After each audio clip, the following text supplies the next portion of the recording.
can you sue a self-driving car?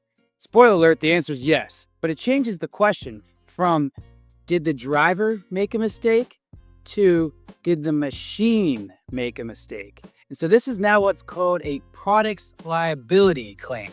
And so instead of being limited to whatever car insurance policy the vehicle carries, and for example, in the state of Georgia, they do, by law, these self-driving vehicles do have to carry car insurance. However, we are now limited by the car insurance because now we have a product's liability case and we can go after any number of corporations. See, Waymo for months had set out their fleets of Jaguar I-Pace vehicles. They're self-driving, but they had a safety guy in the front seat just in case anything messes up. Well, since that time, they have removed the safety driver. Now their Waymo vehicles are completely driverless, but in Austin and Atlanta, they're driving around everywhere. What happens if one of those hits you? So we'd be going after a number of companies. I think the obvious one, Waymo. Yes, we're going after Waymo LLC. They're also going to have a commercial insurance carrier. We're going to be notifying them of the suit. We wouldn't have a direct action against a commercial insurance carrier, but they are one of the parties that's going to be involved. We also are going to be going after Jaguar. Now, Jaguar is probably going to argue that ever since they delivered their Jaguar I-Pace to Waymo, Waymo's the one that made the modifications, and that's where the issue happened.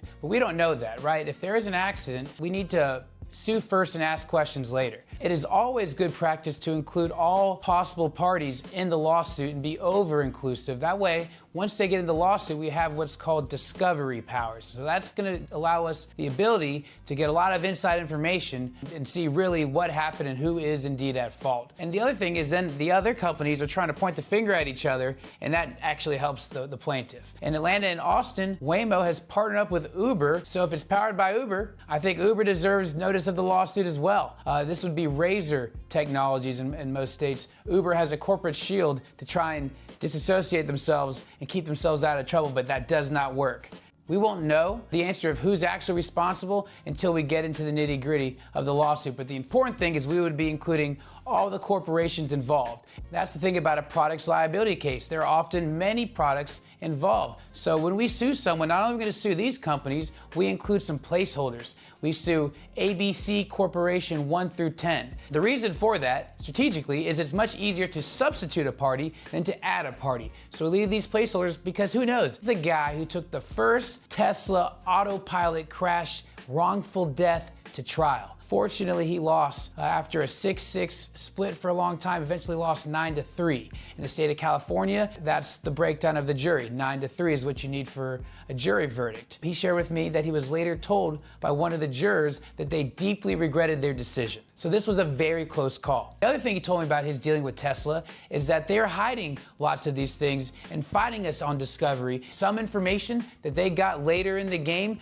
was not admissible at trial, but we now have it. And so as time goes on, plaintiff's attorneys, we share notes, we talk to each other. We're getting more and more ammunition to take self-driving car companies head on. I think it's a great technology, but the problem with self-driving cars is they're not ready yet. You know, when you download some software and they have bugs in the software, and then your computer crashes, okay, you restart your computer. But there are bugs in the software that runs autopilot. And when you hit a bug in autopilot software, that means cars crash and lives are lost. Uber is a multi-billion-dollar company, and its biggest expense are the drivers. And so the moment they can get rid of the drivers, they have just tripled their profitability. So I am not surprised that Uber is teaming up with Waymo to continue to further that, because they are all benefiting from cutting out the drivers, pushing the testing of this technology on all of us. And it doesn't just stop at self-driving cars. What about humans in the vehicles that are supposed to be self-driving?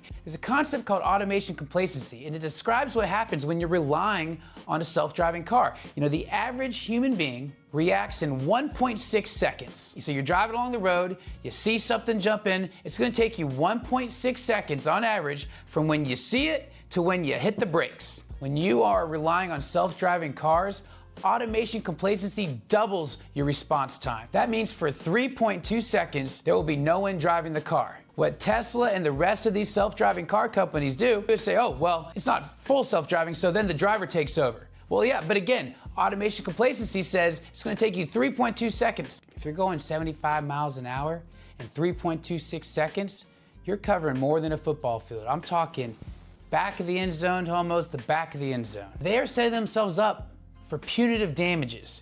Punitive meaning to punish. And that's because they are purposely subjecting the public to their beta testing until they get it right. And don't forget to tune in next week where we answer the question, are you allowed to take out your phone and film someone after an accident?